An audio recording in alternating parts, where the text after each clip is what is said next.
Hi అండి, welcome to Rekha channel. ఈరోజు వీడియోలో దొండకాయ రోటి పచ్చడిని తయారు చేసుకుందాం. చాలా టేస్టీగా ఉంటుంది. దొండకాయతో ఎప్పుడు దొండకాయ ఫ్రై, దొండకాయ మసాలా కర్రీనే కాకుండా ఈ విధంగా రోటి పచ్చడిని కూడా ట్రై చేయండి. చాలా టేస్టీగా ఉంటుంది.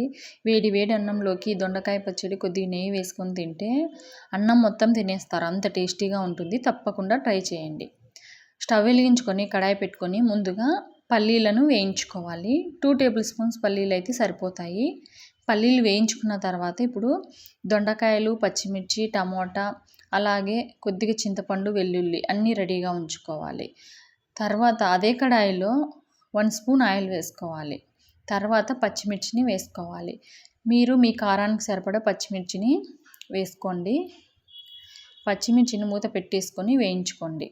పచ్చిమిర్చి వేగిన తర్వాత కొద్దిగా జీలకర్ర కూడా వేసుకొని ఒకసారి అలా కలిపి తర్వాత వాటిని ఒక ప్లేట్లోకి కానీ గిన్నెలోకి కానీ తీసుకుందాం. తర్వాత ఇప్పుడు అదే కడాయిలో 1 టేబుల్ స్పూన్ ఆయిల్ వేసుకోవాలి. తర్వాత ఇప్పుడు దొండకాయలను వేసుకోవాలి. దొండకాయలని ఈ విధంగా కట్ చేసుకుంటే మనకు తొందరగా మగ్గుతాయి. దొండకాయలన్నీ వేసుకున్న తర్వాత ఒకసారి బాగా కలిపి మూత పెట్టేసుకొని మగ్గించుకోవాలి.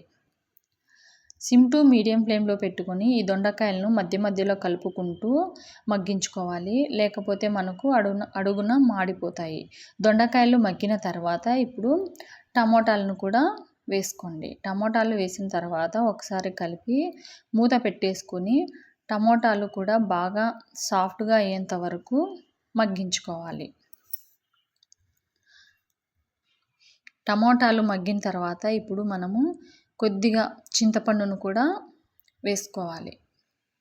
చింతపండు వేసుకున్న తర్వాత మరొకసారి మూత పెట్టి 1 నిమిషం అలా మగ్గించుకుంటే సరిపోతుంది. ఇక్కడ దొండకాయలు, టమోటా అన్నీ బాగా మగ్గాయి. వీటిని చల్లార్చుకొని మనము మిక్సీకి గ్రైండ్ చేసుకోవాలి.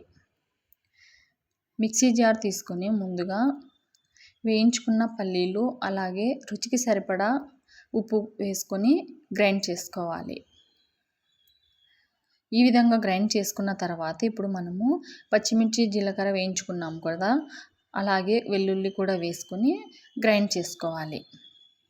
ఈ విధంగా గ్రైండ్ చేసుకున్న తర్వాత ఇప్పుడు టమాటా, దొండకాయ, చింతపండు అన్నీ వేసుకొని గ్రైండ్ చేసుకోవాలి.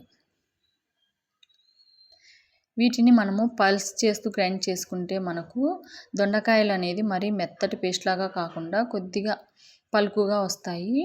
పచ్చడి కూడా మనకు సేమ్ రోట్లో నూరుకుంటే టేస్ట్ ఎలా వస్తుందో అలానే ఉంటుంది.